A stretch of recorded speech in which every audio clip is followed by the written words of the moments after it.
आज सुबह फिर वही तमाशा।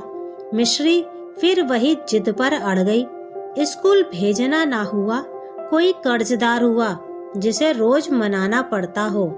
मिश्री फिर वही रोज का नाटक। कितनी बार तुझे बोलूं कि वो तेरे साथ स्कूल नहीं जा सकती। क्यों नहीं जा सकती? तू कल उसे स्कूल लेकर कक्षा में ले गई। मैडम मुझे बता रही थी। उसने सारी कक्षा को गंदा कर दिया और 4 बातें सुनाई कि यह स्कूल बच्चों के लिए है या बकरी के लिए। पर कक्षा तो पहले से ही गंदी थी।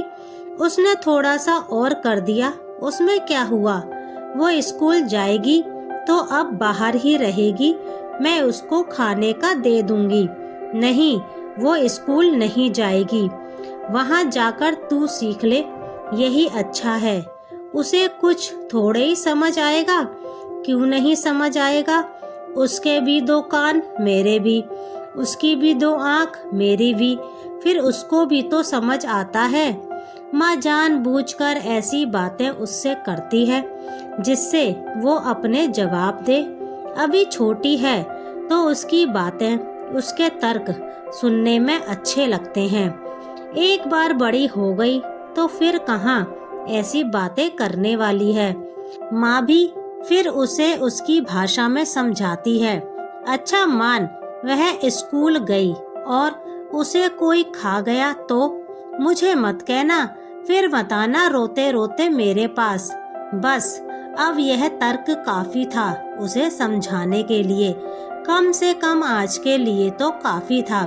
लाली मिश्री की छोटी सी बकरी है। लाली, यह नाम भी मिश्री ने रखा है। उठते बैठते लाली लाली। स्कूल जाएगी तो लाली, सोएगी तो लाली। छोटी उम्र में क्या करना बड़ी बातों से, बस अपनी मस्ती में मस्त रहना। यही तो वो बात है जो हमें बड़े होने पर याद आती हैं। कोई दौड़ नहीं, कोई दुनियादारी नहीं, किसी से बैर नहीं। बस स्कूल की छुट्टी की घंटी बजी और दौड़कर आई लाली की रस्सी खोलने। बस्ता ऐसे फेंका जैसे कि कल फिर से स्कूल जाना ही नहीं, यह आखिरी दिन हो स्कूल का। 6 नन्हे पैर निकल पड़े गांव भर में दौड़ लगाने के लिए। गांव की ऊंची पहाड़ी पर आजकल ताजा घास आई हुई है। यह घास लाली को खूब भा रही है। दौड़कर अपने आप ही मिश्री के आगे आगे निकल जाती है। मिश्री के हाथ में एक डंडा होता है जिस कारण थोड़ा समय उसे लगता है लाली को पकड़ने में। डंडा उनके लिए जो लाली को परेशान करेगा, उसकी खैर नहीं। पर किसकी मजाल कि मिश्री से पंगा ले। गांव के कुत्ते देखकर अपनी अपनी गली में दुम दमाकर भाग जाते हैं। लाली का भोजन तब तक चलता है जब तक मिश्री को भूख नहीं लगती। जब भूख लगती तब माँ और घर की याद आती। अरे तू रोज ऐसे ही बस्ता फेंक कर जाती है। देख आज तूने क्या किया। दाल के पतीले में फेंक कर गई, सारी दाल गिरा दी। अब तुझे फिर कांधे से ही रोटी खानी होगी। देख गीला हो गया, मुझे धोना पड़ा।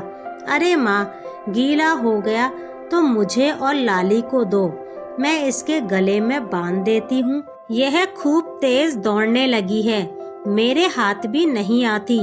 थोड़ी देर में ही सुखाकर ला देगी। मिश्री को क्या पता कि यह माँ का एक बहाना है। घर में राशन नहीं है। अब क्यों नहीं है, क्या नहीं है, उसे कुछ पता नहीं कि उसके बाबा घर में क्यों रहते हैं। माँ कैसे खाना बनाती है, खाना आता कहाँ से है। बस भूख लगी तो माँ ने जो खिलाया खा लिया, जो बोला वो मान लिया। अभी उसकी दुनिया ही कुछ और है। सुबह होते ही वही परेशानी, मिश्री को स्कूल के लिए राजी करना। पर आज बात कुछ और है। आज उसे याद आया कि वो कितने दिनों से चप्पल में स्कूल जा रही है। मिश्री, तुझे रोज कुछ नया बहाना चाहिए मुझे परेशान करने का। बाबा दिन भर घर रहते हैं, उनको जूते लाने को क्यों नहीं कहती? मुझे कुछ नहीं पता, जाना है तो जा, वरना वो रहे तेरे बाबा, जाकर उनसे बात कर। मिश्री की माँ घर की हालात से आज ज्यादा परेशान लग रही है, वरना वो खुद ही उसे कुछ बोलकर समझा देती है। बाबा बाहर खटिया पर सोए थे। मिश्री ने जाकर पूछा, बाबा जूते कब लेकर आओगे? मुरझाया हुआ चेहरा लिए बाबा किसी सोच में डूबे थे। मिश्री के 3 बार कहने पर उनका ख्याल टूटा। टूटते ही बोले कि कल लाकर दूंगा पक्का।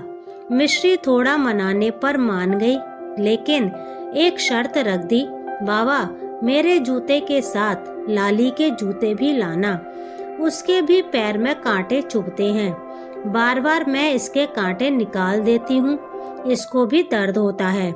बाबा मुस्कुरा दिए, बोले हाँ ऐसा ही करेंगे। अगली सुबह मिश्री की नींद खुली तो उसकी आंखों के सामने थे उसके जूते। माँ नए जूते बाबा ले आए? धीमे से माँ बोली हाँ। उठने से पहले उसका दूसरा सवाल, और लाली के जूते कहाँ हैं? माँ ने पलक झपकाते हुए कहा, हाँ उसके भी हैं। अभी तू जा, जल्दी उठ, तैयार हो जा, वरना स्कूल की घंटी बज जाएगी। सारा ध्यान अब जूते पर। जल्दी जल्दी जूते पहनकर निकल गई स्कूल के लिए। चलकर देखा, दौड़कर भी देखा, सब तरह से परख करके देखा। कक्षा के बाहर भी वहां रखे जहां से उसकी नजर उनकी रखवाली करती रहे। गंदे होने पर हाथ से पोंछ पोंछ कर फिर से उन्हें साफ करती रही। बस मन में यही सोचती कि लाली के जूते कैसे होंगे। छुट्टी होते ही दौड़कर घर आई। माँ कहीं कोने में बैठी थी। उसे देखते ही आंसू पोंछकर खड़ी हो गई। माँ के आंसू दिखाई तो दिए मिश्री को। मन में सोचा भी कि पूछूं क्या हुआ, पर मन ने पलटी मार दी। बोला, पहले लाली के जूते देख। माँ लाली कहाँ है? उसके जूते कैसे हैं? देखना है। उसे पीछे बांधा है क्या? अब माँ उसे क्या समझाती कि बकरी जूते नहीं पहनती। उसके जूते घर के राशन के डब्बे लाली को बेचकर भरे हैं। माँ मिश्री को समझाने के लिए मन में कोई उपाय सोच रही है, पर पहले वो अपने आप को समझा ले, फिर मिश्री को भी समझा देगी।